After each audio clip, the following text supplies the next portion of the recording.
And I was like, well, I guess I'm just going to show up to this open interview. They just had an open interview where you could come in and meet the general manager, and I got hired on the spot.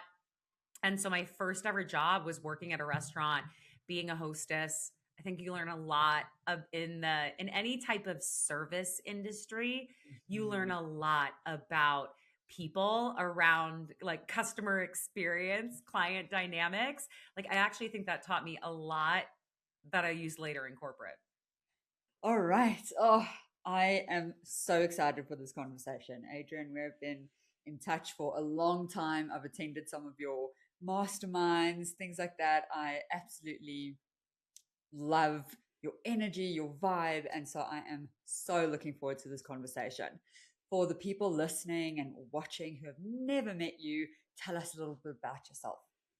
Yes. So, one, I'm so excited to be here. Can't wait for this conversation. And I'm a LinkedIn strategist and conscious sales coach. So, I work with women entrepreneurs who are building huge legacy led businesses, like true heart led, soul led women who want to learn how to sell in a way that actually feels fun and converts. So that's really very simply what we do and how we do it. And a large part of that is building brands on LinkedIn, which truthfully is one of the most underrated platforms out there and has been like Mhm. my biggest secret weapon in my business. So I love bringing forward like a new, more conscious way of selling on LinkedIn. Yeah, yeah. I'm finally enjoying being on LinkedIn. I post every Yes. day. It's so easy. Sometimes I have so many posts. I'm like, okay, well, I'll schedule that out for a month's time. I'm like, yeah, it's becoming fun. So that's awesome. All right. Best part of the show. Let's go back in time to young you. What was your first job? First job ever. Hmm. Wow. So I got my first job when I was 16. Like, I'm pretty sure, like, the day I turned 16, my parents were like, go, it's time for you to go out and get a job. And this is going to date myself, but I found my first job in a newspaper ad. So there was a newspaper Hmm. ad that there was a restaurant that was hiring for hosts and servers. And I was like, well, I guess I'm just going to show up to this open interview. They just had an open interview where you could come in and meet the general manager, and I got hired on the spot. And so my first ever job was working at a restaurant, being a hostess. I think you learn a lot of in any type of service industry, you learn Hmm. a lot about people around like customer experience, client dynamics. Like I actually think that taught me a lot that I used later in corporate. Yes, yes. Tell me some stories. Yeah.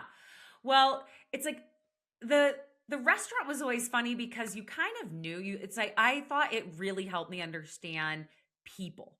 Like you could always tell the people who were like really complimenting you a lot and you just knew you're not going to tip me. Like you're trying to tip me in compliments, but I would really prefer you tipping me in cash. Or you could just tell the people who were like you knew you were delivering a really great experience. And like, I remember how good it felt to have people come in and they would celebrate their anniversary or they would celebrate these big moments and thinking about like how to have a lot of fun and create that experience for them. And then you also learn a lot about handling experiences. You know, like I had customers who would come in and maybe they didn't like their food or I have like a very vivid memory of like someone who spilled a hot soup on one of my tables and needing to be able to kind of like manage that, recover from it, still create good Mhm, mhm. experiences. And yeah, I just think there's something really special. Like I just love the service industry and the people who are in it. And I just think it teaches us so much about human interaction around behavior. And that's probably where I started to get really interested in like why do people do what they do? Like what makes people really tick? Mhm, mhm. But yeah, that would be like first ever job, although my career is like bumped around a lot. Like a Yeah. lot. Yeah, and when you said someone spilled soup on one of your tables, that might have been me if we worked together because I was that waitress. I was terrible. Oh, it was. I did learn a lot. I got very low tips, hardly any tips. I was so bad. But yes, taught me a lot in, I would say not customer service, but resilience. Resilience, yeah. That was my experience anyway. All right. So, and then how long did you do that work through high school or Yeah, I what did stayed you do there other all through stuff? high school. It was like the Mhm. job that I continued to come back to in the summers in college when I'd come back home. And it was like just a super easy job to like come back into. But by that time, I like moved on from hosting. I moved up in the world. I was a server, where you're actually like making more money, making more tips. And yeah, that was like a super, super fun experience. Awesome. So, did you just love the people interaction? Is that what Yeah, I've drew always you been a people in? person. It's like I love having Mm, the camaraderie and like being on a shift with other people and we're all kind of like doing the same thing. I'm like, "Oh, you had a shitty table, me too." And it's like just the fun that you have together as a group kind of like afterwards. They were a lot of fast friends and people that mhm. I stayed in contact with for a long time. Um but yeah, it was like a really fun job. Yeah. That is awesome. That is great. I don't agree necessarily. I found it so hard for some reason. But I think I was in a different vibe. I was in a restaurant and you date yourself, but I date myself. I also found my first work through a newspaper. Every All Sunday it would right. come out and I had to call, like the numbers in the ad and like, "Oh, are you hiring?" So yes, same way. And I got a gig in a five-star restaurant in Baker's, like on Baker Street in London.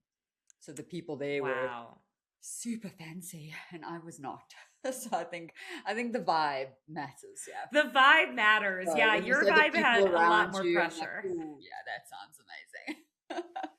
Yeah, I'm ours like, was casual, so it was like yeah. way easier, like lower stress. Yeah, I was Mm, not in a mm. fancy Oh upscale gosh, restaurant. yeah, No. I would not recommend that. All right. So from there, you said college. What did you study? What did you do? And where did you go? Because you said you went back home. So Yeah, tell us all the details.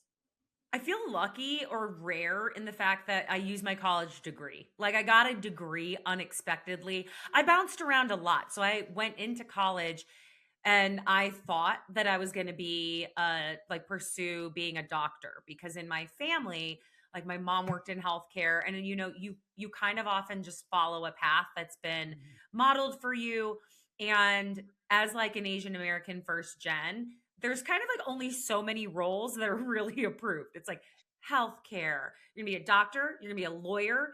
And so the options are kind of limited. And that's what Mhm. I thought I was gonna do until I went in my first year of college at Purdue, and I hated chemistry classes so much. So I was like a biology major. I loved biology. Was doing really well in it, and but for some reason, chemistry rocked me. Organic chemistry and I were like arch nemesis. And I remember going to my advisor and asking her, I was like, "What science degree can I get that is not going to require me to take all these chemistry classes?" And she was like, "There isn't one." And I was like, "Well, I genuinely don't think I can Mhm. pass this." And to be really transparent and like vulnerable, it was really difficult because it made me feel like maybe I'm dumb. Like I'm not smart enough. Mhm. I can't cut it. And that started to create a lot of doubt. And so because I had only had that singular vision of I'm going to be a doctor and that's what everybody does, I had to reevaluate what I was actually good at and what I thought was fun. And my counselor was like, she was like, "Go try this sales class." And I was like, "That's weird. Why would you tell me to do that?" But I took a sales class because Purdue had a selling and sales management degree. You could actually get a degree in sales, which I know sounds weird. But I went to my first class and it was so easy. It was like, I felt like a fish that was finally in water, that Mhm. everything felt so seamless. I didn't have to think about it. I was naturally good at it. And I was like, well, maybe there's something here. And I'd always cared about helping people, which is why I thought the going like the route of being a doctor just felt really obvious. And instead I had to ask myself, well, like, okay, how could I create help and service for others? And Mhm. maybe that's going to look a little bit different. So I actually ended up changing my major and getting a degree in sales, which I actually use now. Yes, that is all right. So, I know how your story not ends, but is right now. So we're not going to give anything away just yet. But how was that with your parents and your even your self identity switching? Oh yeah. It It felt like that transition was so at the time, one of the hardest things I had went through because there's an identity shift. There's like the life you think you're building towards. I know that sounds so dramatic because you're like 19, but like, like you think you're building a life in a certain way, and then life forces you to choose something different and it makes you reevaluate. And my parents were really supportive, but they were also really concerned. They were concerned because when I was as I was a biology major, I was really struggling in those chemistry classes. Like I was failing those classes. So I was on academic probation for a semester and my parents were like, "What is going on with you?" And so I had to then it's like interesting how fast results show up when you're doing something that's natural to you instead of trying to force something that you aren't. And the moment I got back, like switched my major, got into sales, I hit like 4.0 in every single semester. It's like just really, really, really easy for me. And you might also be sitting there thinking, like, well, yeah, sales is easier than chemistry. And you might be right, but maybe not. I don't think so. No, no, no. Give me osmosis any day. Yeah. Sales is a skill. This is what I'm learning running my own business, as you know. So it is not easier, definitely. Very different. And I love how you phrased that. And I really just want to pull it out. It's like a fish that finally found water. I've never heard it said like that. You always see the fish trying to climb a tree analogy. And so a fish who finally found water. I love that so much. So that is a really cool way of saying that. All right. So that identity shift and you doing so well and finding something that you're actually good at. Can you remember how that felt? And I'm going to explain why I'm asking that question is a lot of people think, "Oh, I should be doing this, I should be doing this."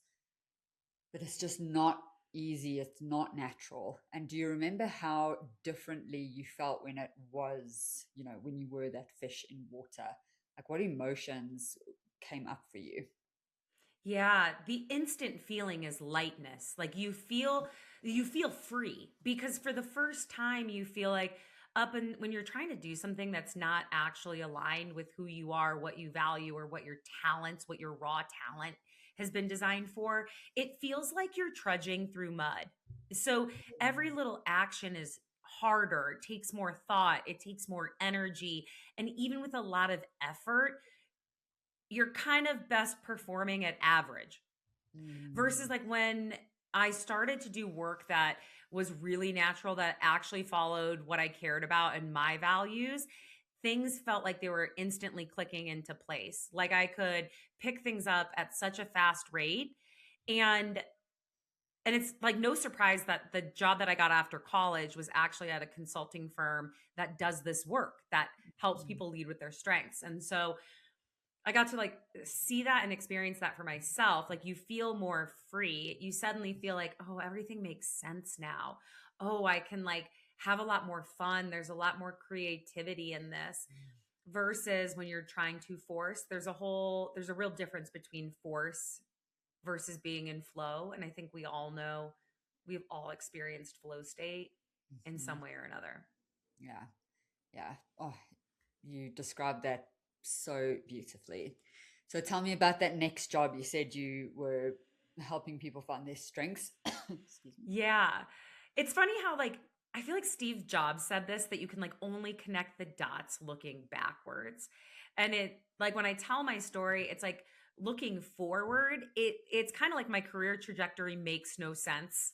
And then but looking backwards, it's like, oh, it makes all the sense. And so I share that because when I got my first job out of college, I feel so lucky. Like I got a job working at a company called Gallup, and Mhm. they have created, like, they are a consulting firm that works with Fortune 500s on leadership development, employee engagement, talent management. And if anyone's ever taken or heard of Clifton Strengths or the Strengths Finder assessment, that's from that company. So that's similar to like a Myers Briggs or a DISC or anything like that. And so it really taught me a lot about being what it's like to be a consultant, be an advisor, be a more strategic thinker, and being able to be inside all these different companies and different cultures. But again, it was all through the premise of like, how do we create really high performing, highly engaged leaders, teams, and really high performing culture. So I feel really lucky that that's like a place where I got to begin my career, because yeah, it just gives you so much insight into people. Mhm. Yeah. People love talking about their strengths, right? Do you remember yours? Oh yeah. I think it's funny because I think actually people like to talk about what they suck at. Like I think people know more, like they're more ready to They, say like, "Oh, here's what I'm bad yes. at, what I need to improve." And you're like, "Tell Yes. me what you're really great at." And people are like, Mhm. I don't um, know. Yes, I would agree with that. But once they learn their strengths, then it's like, yeah. oh, this makes sense. I actually have two Gallup books right on my shelf right there. Oh, I love it. Yes. So yeah, my strengths, according to, like, I'm going to use the language that comes up through the Clifton Strengths Finder. And so I lead number one with communication. Like, not surprising. I love to talk, but I love it. Communication's about really understanding like how to take thoughts that are in your head and be able to articulate them in a way that's going to land with people. So I love the art of, this is why I like love reading. I love understanding why certain, like I love a TED talk. Because you're like, oh, a TED talk is formulated in a way that makes you feel something and it's memorable, and communication loves that. I'm also an achiever, not a big surprise. Like achievers, we like to achieve. It feels good. We're really driven. I've always had that as a core part of who I am. And then I'm a maximizer, all about taking things from like good to great. It's like I don't want to get stuck in a problem. I want to see people for what they're good at, and it's like how do we bring you to your fullest potential? Um, that also can be a perfectionist theme. But the other two that I really lead with is I have individualization, so I'm just fascinated by people. I think people are so brilliant, so unique, and I have a lot of fun understanding that about people. And then the last is focus. So I'm very driven. I like to know like what goal am I working towards, and I am like a dog with a bone when it comes to a Mhm. goal I really care about. It's like I will focus on that goal until that thing gets done. Oh, love it. Love it. Thanks for sharing that. Now I Yeah. know you. It's the full peek behind the curtain. That's how this Mhm. brain's operating right now. Yes. How long were you in that role for?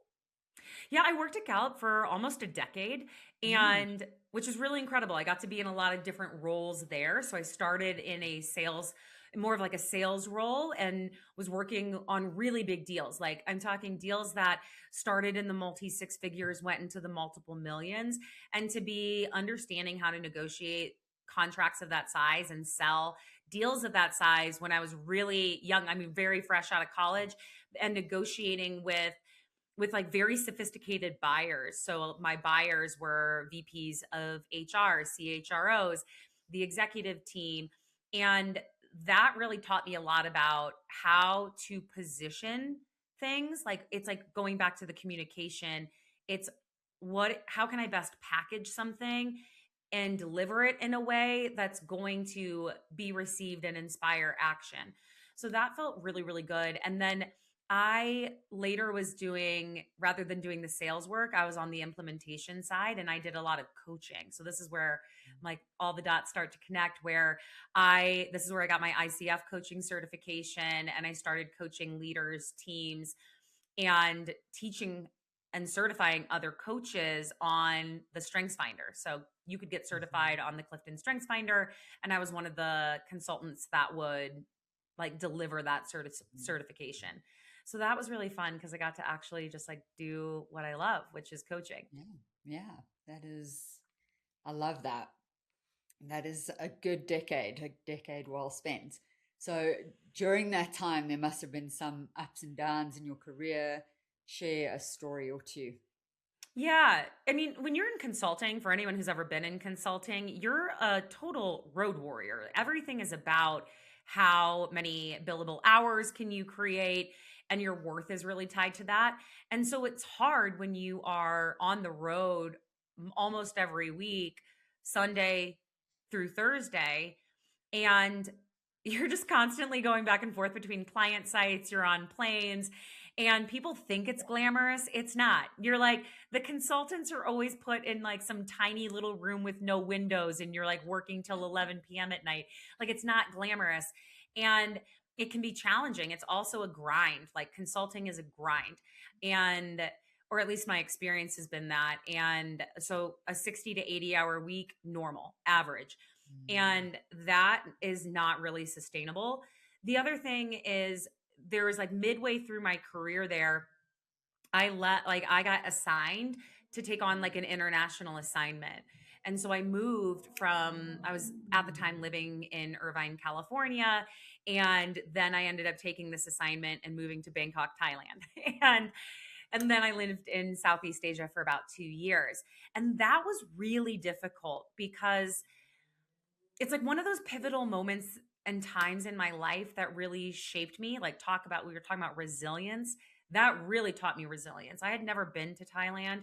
I just like packed up all my things and was like, well, I guess I'll go see it when I arrived there. And I was by myself. So for the first time ever, I was Mm. living in a country that I had not a single friend, let alone anyone I knew. And I was also tasked with being a manager in that office. And that was difficult because I'm kind of coming in as this outsider, and there's a Mhm. lot of the culture that I didn't know right away.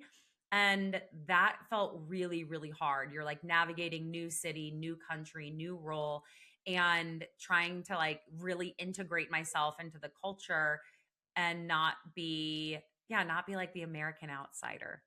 Mhm. Yeah, I can relate only to a tiny fraction of that because just becoming a manager in a company I knew with people I knew in my environment was hard enough. So, never mind a completely different culture. I mean, American culture versus Thailand culture, totally different. So So, different. Yeah. yeah. So, what was the way you sort of navigated through that?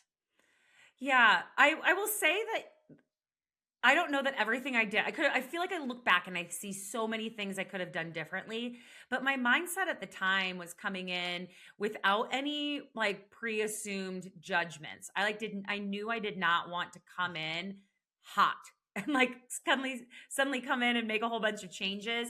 It's like I really wanted to come in and get to know people. So I think that was a really good move on my part. Like, I'm glad that that's like the way I approached it, because I really wanted to get to know each person in the office and really figure out what was it that they were loving in the work, what were they finding hard, and kind of like building up my own opinions from there. Like, I had like my boss who was like, "Oh, we need to change all these things." And I was like, I don't know yet. I need to go be in it." And I mean, I'm telling you, there are like things that I could never have anticipated. Like, I was living in Thailand when there was a huge flood. In fact, like a third of Bangkok was underwater. And Mm. so I remember calling my boss back in the US and being like, it's flood, like, it's this is not a casual flood. And people were like still coming into the office, but they had to literally hitchhike on boats to try to get into the office. And I was like, that's not safe. What do we do? Some people were displaced from their home because their home fully flooded from the floor all the way up to the ceiling. And and I was like, what do we do? Like, how do we help support the people that are experiencing this, that are getting displaced from their homes? Like, so we're like trying to find them hotels. It's like all these things that I'm like, there's not a management handbook for No. when the country floods. Like, what do you do? You know? Yeah. Like Natural no, disasters 101. yeah, yeah. It's nothing. Or we had a call center, and the call center, the like the people who were working there, we suddenly had a lot of people quitting. I mean, like a lot. Call centers always have high turnover, but this call center, like half the people quit within 1 week, and we're like, what is going on? And finally, when someone would share with me, when I what I finally uncovered is that people thought the call center was haunted. Like they thought it was haunted by ghosts. And so I was like, okay, Yeah. well, what do we do? And they Mhm. had suggested like you need to get someone to come in to like bless the office, clear out any bad kind of like energy or spirits. And I was like, okay, where do I find that person? I I don't know that. I don't have that person on my What speed do I dial. Google? Yeah. And so we did. Like we came, like we got the office blessed. We had someone come in, and we like rehired those people. But it's like it's all those funny little things that you're like, wow, I would not have experienced that managing or leading it had I like stayed in the States. And so it No. really just created such a big like growth experience. Like I remember coming back to the Mhm. US after spending 2 years out there and people would be like, oh, this part of our job is so hard. And I was like, you actually haven't seen hard. this this is not hard. And it just Mm. gives you this perspective. And I think life is so powerful like that. Like perspective is so powerful. It's not often what is happening to us, but it's the story that we're making about it. And it's the way that we're Mm. choosing to view it. Oh, yeah. That is so good. That hit me in the heart. That is so great. Um, yeah, it's how we choose to live it. And that perspective shifting, because that was my question. How did that change you? So, and I'm sure it wasn't just understanding that this isn't hard. How else did it impact you from a people's perspective, from understanding different, and you said the culture is so different. So, how did that shape who you are today? Yeah, I think first it just gave me a really big appreciation of different perspective. Like Mhm. I think like different cultures, different viewpoints and beliefs are powerful. Like I loved having it felt like my eyes just like opened up to different cultures and different values, and I think that really just kind of like opened up my perspective more. And the second thing is it really taught me a lot about my own strength and resilience. Because for the first time ever, I was alone without any of the typical lifelines. Like I didn't have my friend circle, I didn't have my family, and I went on more solo dates, just like solo dinners of one than I have ever done in my life. And so it taught me how to be comfortable with myself, Mm. which actually I don't think a lot of people are. Like we look, we don't always want to just be with ourselves. And so we look to fill that space. And I found like, okay, I actually can be with myself. I can learn to like my own company, and and just the resilience of being like I can figure things out. Yeah, yeah. Not many of us get that opportunity to spend time with ourselves. We have to be very deliberate. Let's go meditate. But you said you were there for 2 years. Yeah. Yeah, I was like in Bangkok and then I moved to Singapore. Okay. And I always joke that I kind of did it backwards because I'm like, Singapore feels like it's just like an easier place as like a expat to go live in. Yeah. I'm always like, it's like Asia for beginners, you know? Yes. And I'm like, okay, I kind of did it backwards. I was like, I went to Bangkok, which is like feels like way more of an Oh, immersion. yeah. Yeah. And so yeah, I kind of got to experience both places. Oh, that's awesome. Yeah. I've spent 2 nights in Bangkok and one bus trip in Singapore, like while waiting for our next flight. We did the bus. Oh, the So Singapore that airport's is the my best. oh yeah, we almost got kicked out of it because my son would not stop screaming. He was 2 years old, and Yeah, they were not happy. So I know where they take the trash out in the Singapore airport because I was there. Oh, okay.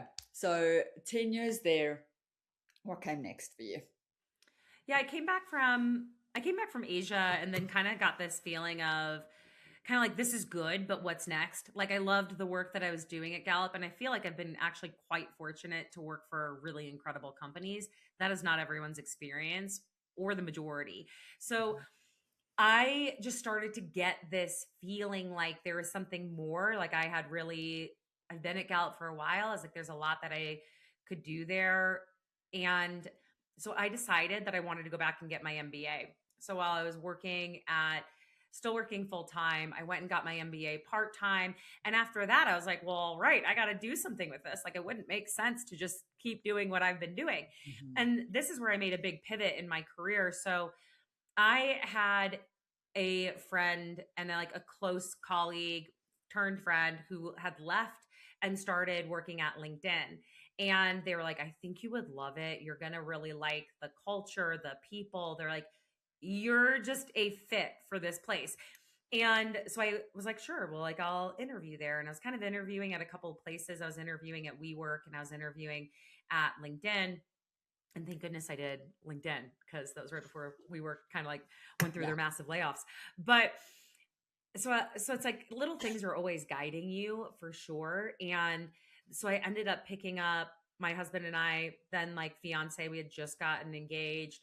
And this is like a test of like we're always willing to see like almost what else is out there. Like, and I was like, look, we can go move. And so we moved to San Francisco so I could work out of LinkedIn's office there. And we're like planning a wedding. And I was like starting this new job. I got a job at LinkedIn they call it a sales enablement consultant. Just a very fancy title for like, I did sales training and a lot of sales training and coaching. And I did a lot of like go to market enablement. So like basically when they release new products, how do we equip the field and the sales teams to be ready to go sell those offers?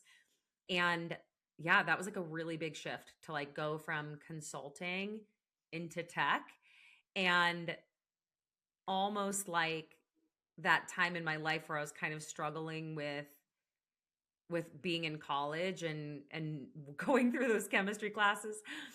It's like I went through almost a similar feeling of like, wow, there's so much that's new. It was like learning a new language. There was more acronyms than I could have ever imagined. Like there's literally a handbook of Yeah. acronyms because Mhm. there's so many acronyms. And I remember I would like go into meetings and walk out and I was like, wow, I feel like that meeting literally could have been held in Spanish and I would have understood the same amount Yeah. of like what was happening because it just felt like learning a different Yes. language The A, B, and that was C with really the hard. D, E, F, and the Yeah. got it. Yes. I like would walk out of those meetings and then like write down all my questions on Mm. my notepad and then immediately go like didn't go directly to my boss because I was like, I don't want her to think I'm dumb. And I like had a friend at work and I was like, okay, what do all these things mean? Like, what is this? What is that? And it's like it's humbling. It's humbling to start at something new and be a beginner again. Like there's a lot of beauty in being a beginner again, but it's also hard. Mhm. Yeah, it is. So, okay, so you did that, started figuring out all the acronyms. I know all about acronym handbooks. It's so funny. I actually have a story where I was supporting fleet managers, so I wasn't expected to know anything. So luckily, I could ask the dumb questions, and so I asked them what this acronym meant, and no one could answer me. So they were just using it, and I'm like, "What is the ABC?" And they couldn't answer me. So maybe no one knew.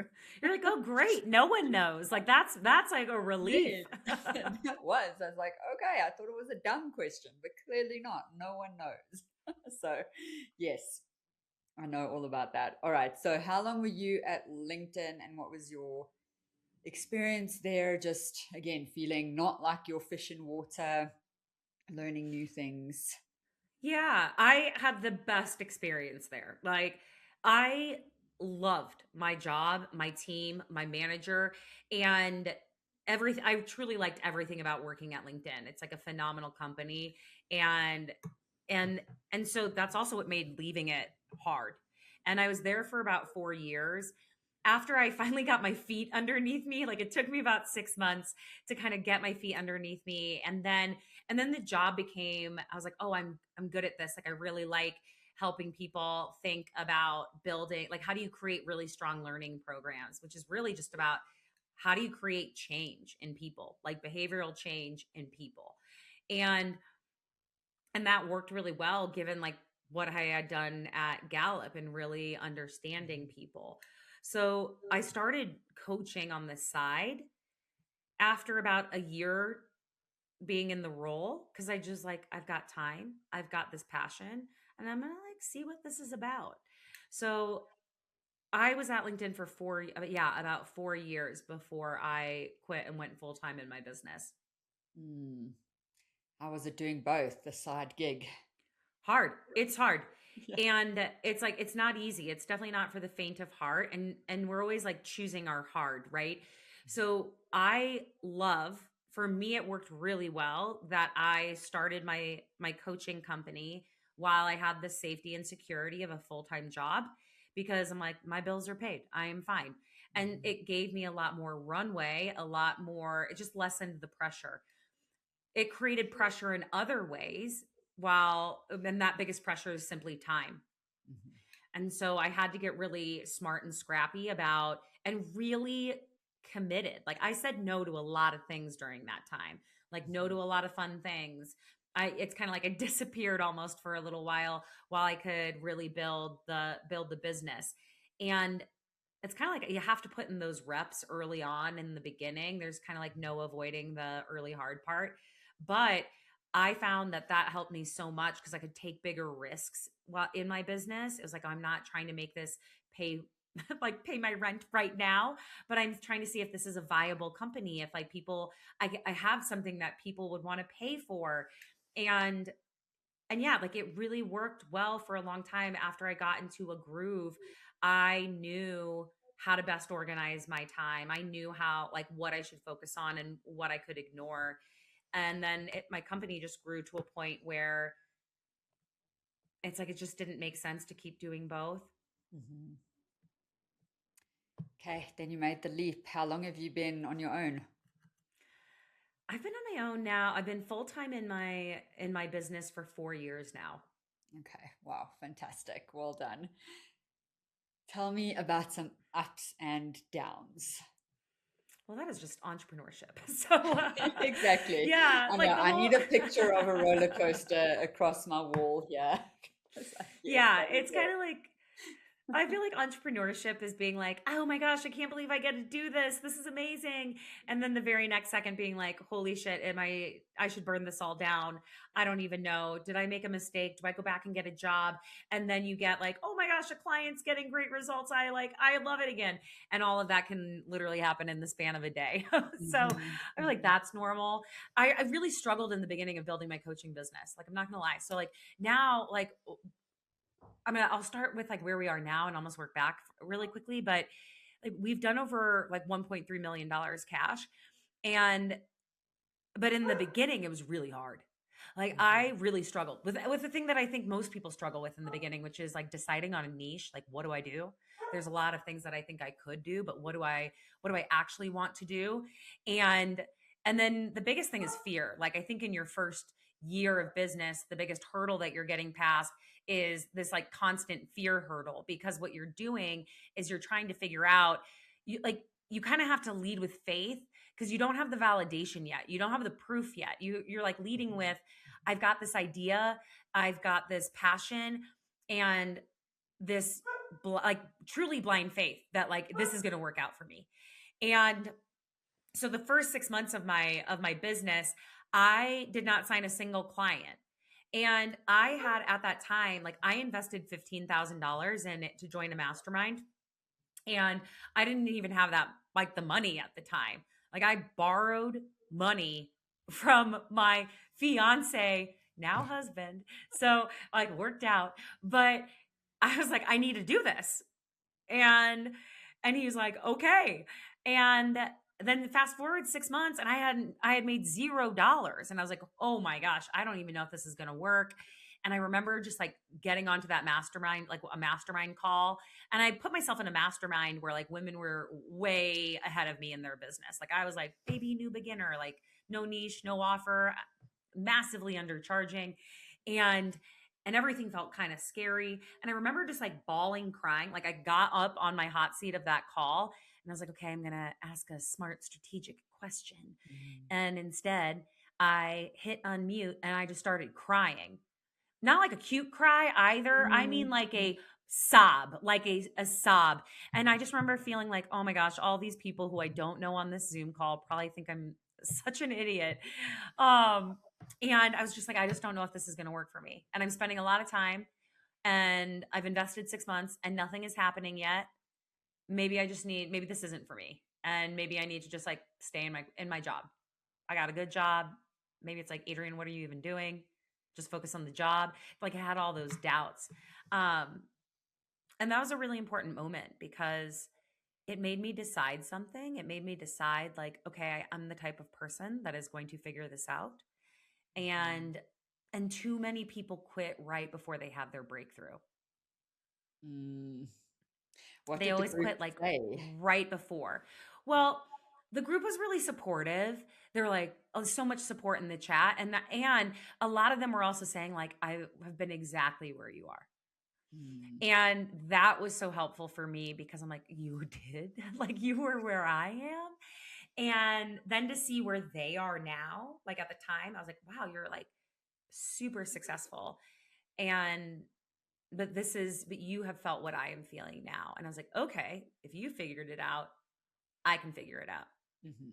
Mhm. The people who are the most successful are like, especially in entrepreneurship, it's like, well, corporate too. It's like not always the most talented person that wins. Unfortunately, it's like the person that has the most belief in themselves and the ones that like are just like bolder, they're more audacious, they're like willing to back themselves. Those are the ones who often end up being the most successful. And I was like, okay, well, I'm going to figure it out. And my mentor at the time was like, look, you need to decide the thing that you feel like you can that you want to be known for and the thing that you feel like you can really give to this world. Like what do you think is like the biggest highest value that you can give? And that helped me a lot in deciding like where I wanted to focus my business. Mm. Oh, yeah. And I hope entrepreneurs listening just really hear that is that you have to believe in yourself without any data. So a year ago, I had a very similar conversation with my mentor. I said, I have to believe in myself despite zero facts. I have zero facts that this is going to work out, and I still have to do it because I do. I believe in this thing. So, oh, that is, I just don't want to underplay the value of what you just said. That blind belief is so, so valuable. And truly, it is even in a corporate career. Uh, you are capable of that promotion. You are capable of moving up the ladder. Why not you? So, yeah, love that so much. Okay, so that was the hard. Tell us about a little bit of the wins, and then I'm going to ask you a question before we wrap up. Yeah. I mean, the wins have been really incredible. The wins that I think really stick with me are actually not my wins, they're my client wins. And watching them be successful, like I had hearing women who have gone through a similar journey, like there's one client that comes to mind that I just spoke to recently and she when we first started working together, like she was like me. She like didn't have a business. She didn't know what her niche was going to be, her pricing or anything. She had never signed a client before.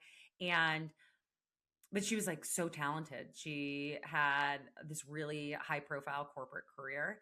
Again, she's like, do I really want to leave this? And I was like, well, I don't know, but give yourself the option, like create Mm. options for yourself and then choose. And so seeing her be able to build a business, it's like this is what's so wild about business is you get a thought. It's like just a thought, an idea, a spark in your mind, and then you make that reality. You make it something Mm. that's concrete. And there's something just like so satisfying about that. And for my clients, like obviously I help my clients create consistent high ticket sales, because if you're not making sales in your business, you're not really building a business, and definitely are not going to feel safe in your business. But the thing I care about the most is like being truly wealthy and free. And that's not just money, that's in time, that's in options. So seeing my clients who are like, I quit my 9 to 5. She's like, I quit my 9 to 5. And she's like, I'm working less than ever, but I'm making $40,000 months. And she's like, and I'm there for every school pickup and drop off. And she's like, oh, by the way, I also just picked up tennis because I had time and I needed more hobbies. And I was like, that's awesome. And she's like, yeah, we're going to take this international trip with the whole family and I'm not going to work at all. And I was like, cool. When's the last time you did that? When did you do that in your corporate job? And she was like, never. So it's like, it's seeing that, it's seeing the full experience. That is so deeply satisfying. Having experiences, like I've hosted a lot of retreats for my clients in these last few years, and that has been always deeply memorable and impactful. There's something about people being in person and the connection that is felt. I find business can be very healing, like if you let it. It's a, starting your company as a personal development journey at 10x that you have to be open to.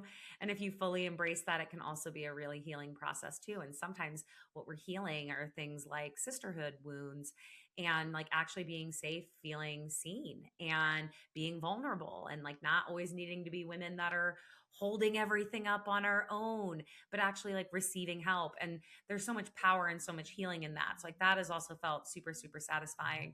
And then obviously on like the outcome side, like I really like to think about not just like the money we're making in the company, but I care about like the number of lives that we're impacting. I'm like, oh, what would it mean to like help 1 million women? Like that gets me really, really, really excited. Mm, Oh, I love that. I did not know about your retreats. Okay. You're gonna have to come to one. I know. Like you planted a seed. Okay. A question I always love to ask is who have been through ups, downs, corporate, solo, all of the things.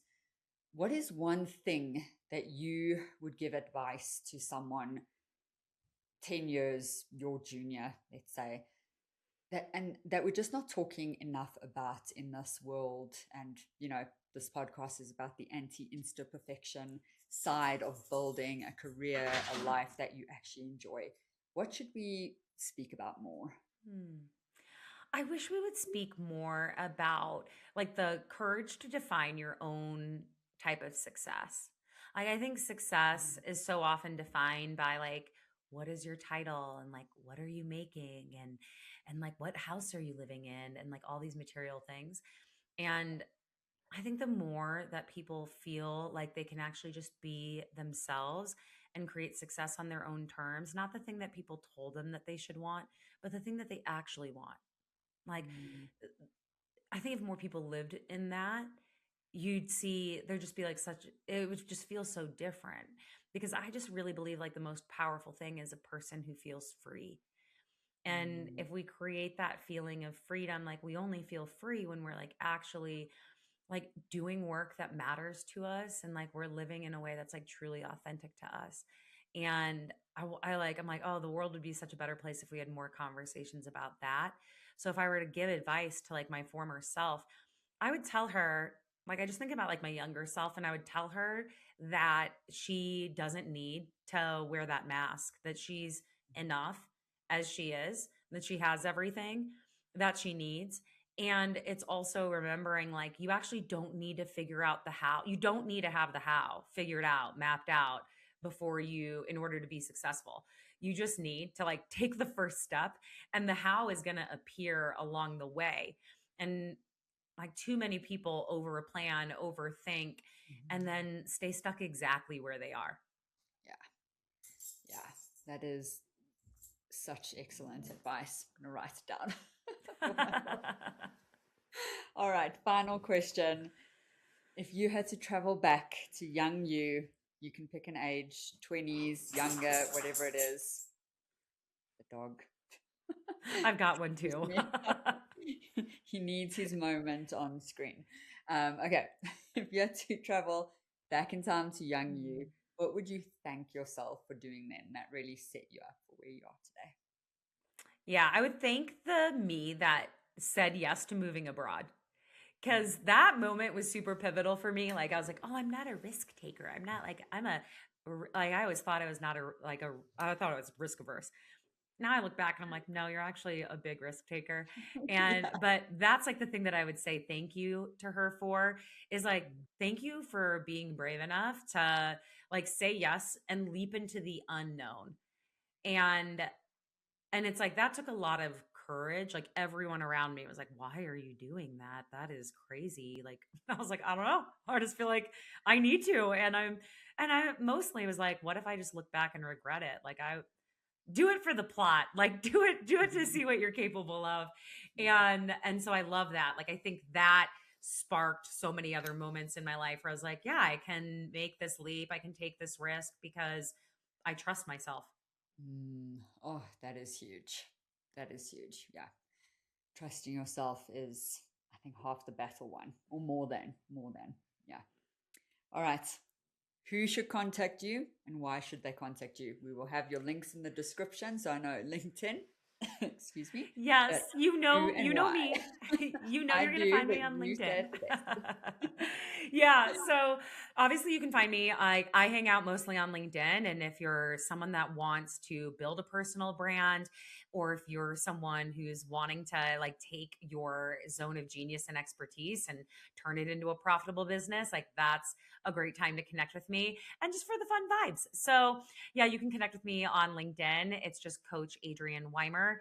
And that's also, or you can go to my website, which is www.adrienneweimer.com. Hmm. That is, yes, connect. And I will recommend your email list for some reason. I just love your emails. Oh, yay. I love I that. read them and I'm just like, oh, it just feels like home, like someone gets it, right? Which is so comforting. So, and thank you again for your time. It has been so wonderful getting to know you even better. Is there any last parting words you want to leave before we say goodbye? Hmm. Last parting words. I feel like we covered so much, but the very last parting word I would say is like, trust the nudge. Like when you get nudges or instincts or this like the quiet voice in your head that's like, well, maybe we could do this or what about that? Trust it. It's like follow that because your intuition's just like one of the most powerful things and it's the greatest gift and every single person is actually intuitive. And if you just listened to that more, you'd be living in more alignment and more joy. Mm, excellent. Thank you. Thank you. Bye.